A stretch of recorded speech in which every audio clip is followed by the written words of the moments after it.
Hello, Steve. Welcome to the One Take Show. This is a very exciting moment for me because this session, I believe, is going to open so many doors for Indian law students to explore this wonderful world of LSAT and LSAT preparation. A lot of law schools in India have started now accepting LSAT scores as a legitimate admission criterion, and we have uh, n numbers of law schools across the world, especially in US, which really celebrate LSAT as as an examination that can be relied upon. So thank you so much for joining me in this conversation. I think this conversation is going to benefit a lot of law students. Well, thank you for having me. Yeah, it's my pleasure to provide any information I can. It is exciting how the LSAT has spread to India as well. And so my resources, I imagine, could be useful to those taking the exam there. Well, most certainly, yes. Before we get into the conversation, Steve, I would love to know about your journey. I think the fact that LSAT Unplugged is helping so many law students across the world, your journey itself is so unique. And I think learning from your own experience and how you arrived at LSAT Unplugged is essential for this conversation. Yeah, sure. I'm happy to share that. So I've been teaching the LSAT since 2005. That's when I studied for and took the LSAT myself. I went from a score in the low 150s to a 175 on test day, top 99th percentile. So the lessons I learned along the way informed my own teaching. And I was simply teaching in New York City where I'm based for a while. But then a few years later, I started a website called the LSAT blog, where I've written over 1,000 articles on everything LSAT and law school admissions. More recently, I've branched into video. So I have the LSAT Unplugged YouTube channel, podcast, Facebook group, Instagram, publishing information multiple times a day. And so that's my journey. It's a lot of fun. I love doing videos. I love teaching classes and recording conversations like this. So thank you.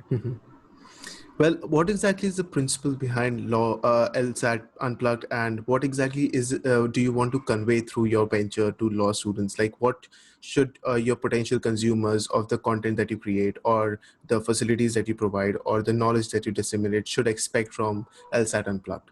Yeah, sure. So my mission, I suppose, is really to make it as easy and affordable to study for the LSAT as possible. Back when I first started teaching this exam, the main option was these in-person prep courses that were $1,500, a lot of money.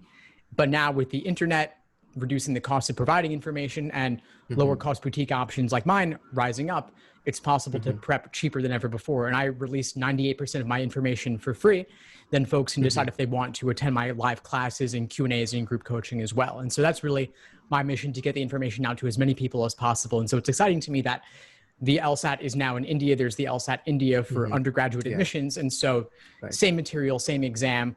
I'm happy to reach more students with it. Perfect, perfect. So I'm going to ask you a rather naive question, because I think this is essential for any law student who's exploring this world of LSAT. LSAT is a very reputed test, obviously, and a lot of law schools in India, as you've mentioned, have started accepting the scores. So if someone is to start preparing for LSAT, how do they start from scratch? What exactly is the conceptual understanding that we should have before we approach LSAT as an examination? Yeah, sure. So a lot of folks, their starting point is taking a full-length diagnostic exam. There are many sample papers published online. The issue is that one isn't likely to do very well on them without any preparation. It's like taking an exam in a foreign language you haven't learned yet. It's simply going to tell you there's a lot to learn. So if you do take a diagnostic, don't take it simply as being reflective of your true potential. Rather, just take it as a moment in time, a benchmark from which you could later measure your progress. Instead, I recommend breaking the exam down bit by bit, section by section. So you have the analytical reasoning, also known as logic games.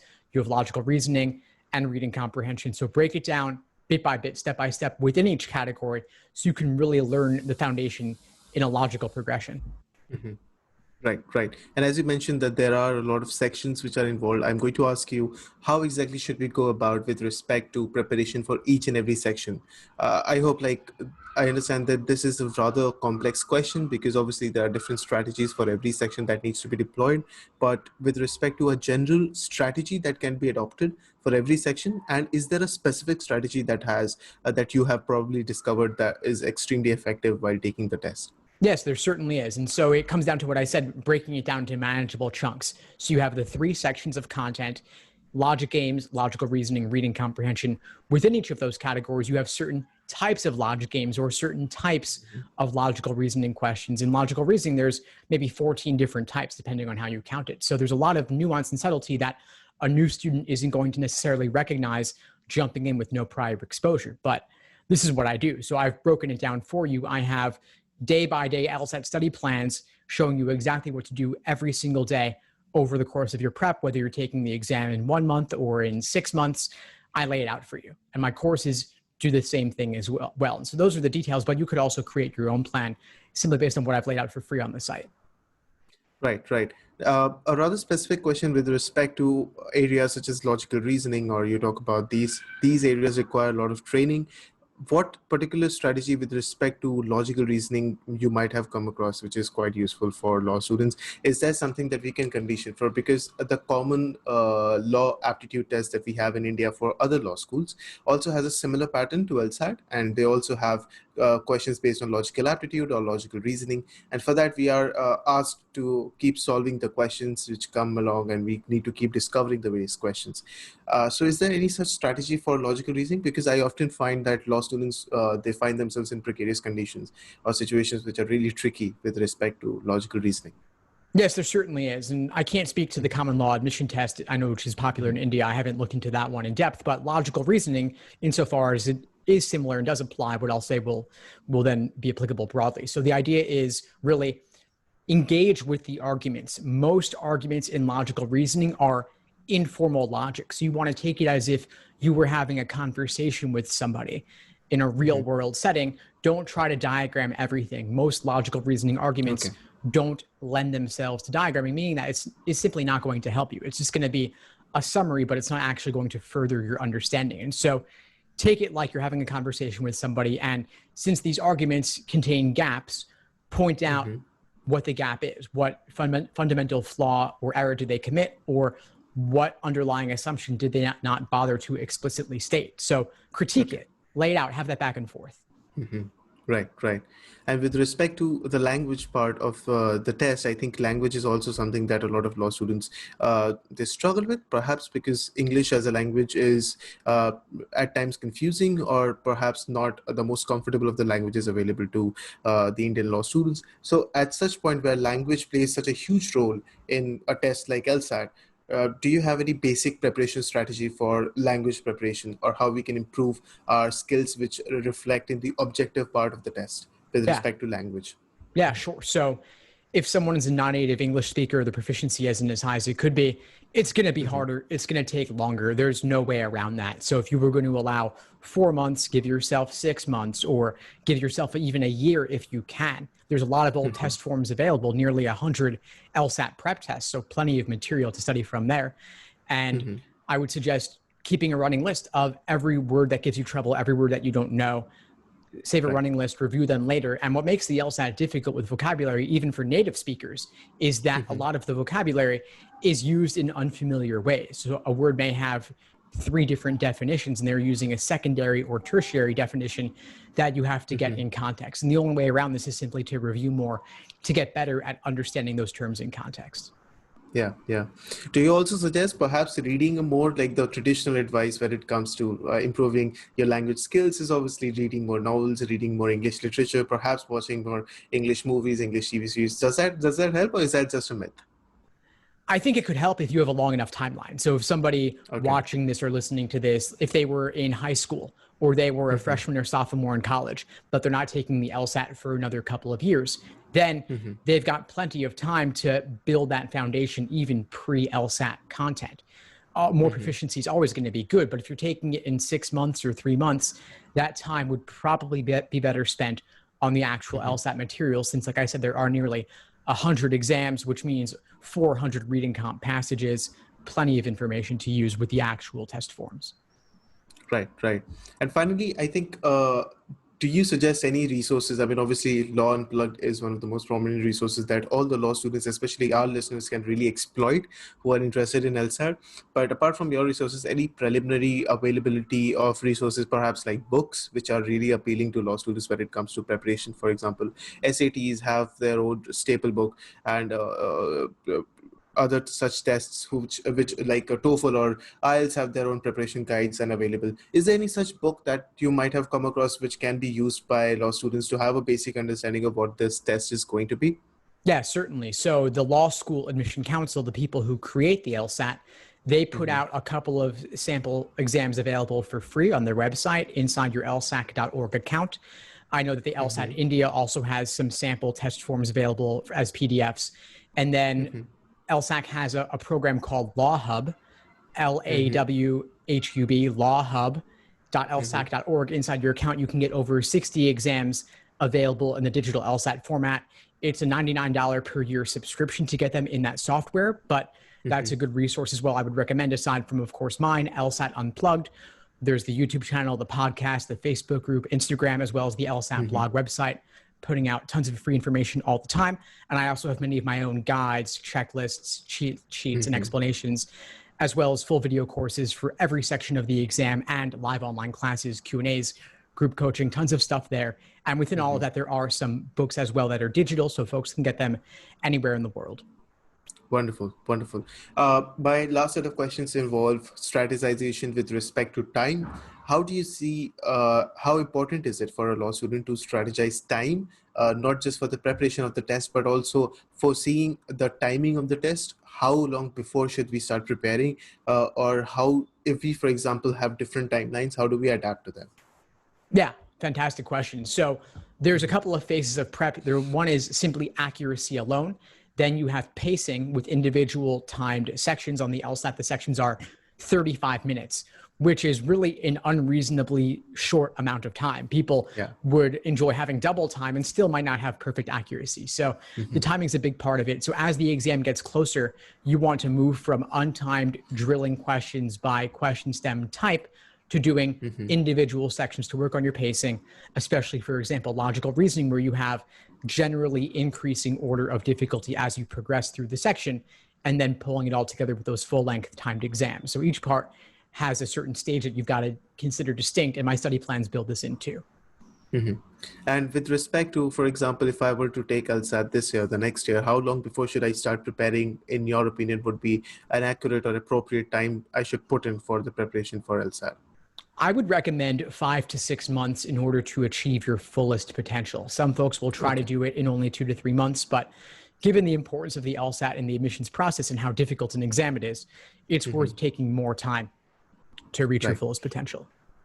Perfect. And my last question to you in this segment is that with COVID-19 and pandemic affecting the admission process, affecting how colleges are now being seen and how the universities are actually approaching this admission process, how do you see any potential change in perhaps the examination format, the test format, or the kind of questions, or is there any such potential change that you might have encountered or you are expecting that the law students who are listening to this conversation should be aware about? That's a fantastic question. And we actually haven't discussed this today, but there is a massive change that happened, which is the new online LSAT Flex.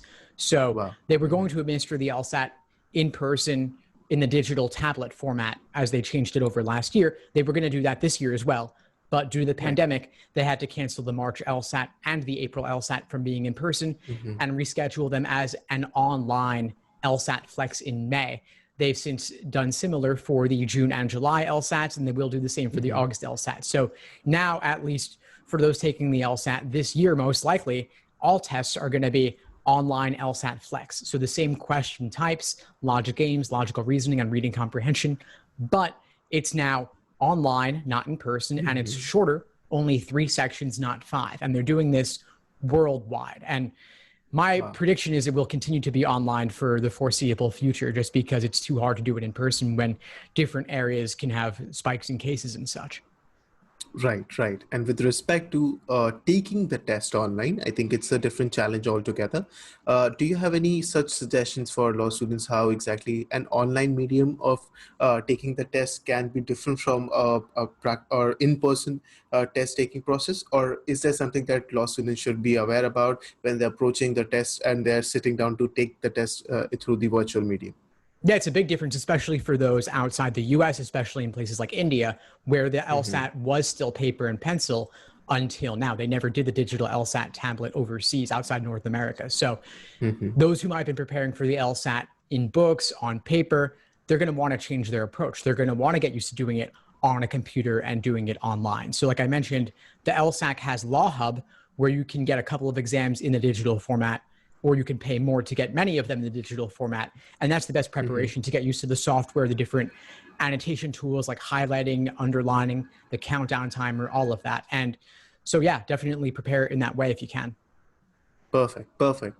I think my last question to you would be a very direct one. I think, do you have any 3, 4, 5 tips that, as bullet headers, should be kept in mind as holy grail to be remembered by every law student with respect to preparation, taking the test, strategization, anything?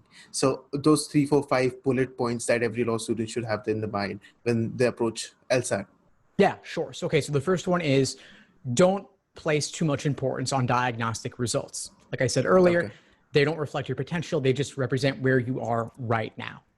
Second thing is focus on accuracy before timing.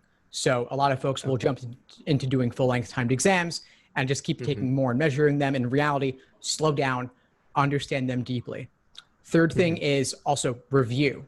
So don't just get things wrong or get them right and look at your results, measure them, and move on. You've got to slow down and actually take the time to dissect what mistakes you're making and why, so that you can avoid making the same mistakes again. Fourth thing I'll say is give it the time it deserves. Don't try to do it all in 2 to 3 months. Give yourself at least 5 to 6 months to reach your fullest potential, and longer potentially if you're a non-native English speaker and want to work on the proficiency a bit more. And the last thing I'll say is your LSAT score doesn't define you. So while the LSAT as a whole is incredibly important, no one particular test date will make or break you. You can always retake. And at least for admission to law schools in the US, they don't average multiple scores. They only take the highest LSAT score. So you can retake without really having a penalty. And so I would suggest doing that if necessary. Perfect, perfect.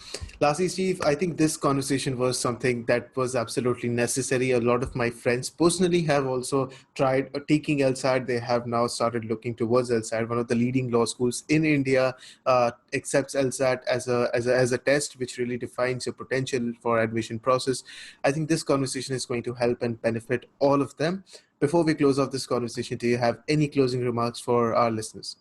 I just want to remind folks to feel free to reach out to me anytime. I'm a real person. I'm happy to help however I can. And I'll do whatever I can to point folks in the right direction. Well, you heard him. Listeners, I think this platform that you've created, LSAT Unplugged, is absolutely a wonderful platform. It's helping out a lot of law students, and the advices that you provide and the kind of content that you generate on various digital media platforms is extremely useful for anyone who's trying to benefit, learn, or perhaps grow with this process and perform better at LSAT examinations. Thank you so much for taking time off your really busy schedule, sitting down with me for this wonderful conversation. I had a wonderful time. I hope you had a good time too. I did. Thank you for having me. Thanks for tuning into the show. Please subscribe if you haven't done so already to be notified of new episodes as I release them. And feel free to reach out if you need anything at all as you move forward with your prep. I'm happy to help however I can. In the meantime, I'll wish you all the best and take care.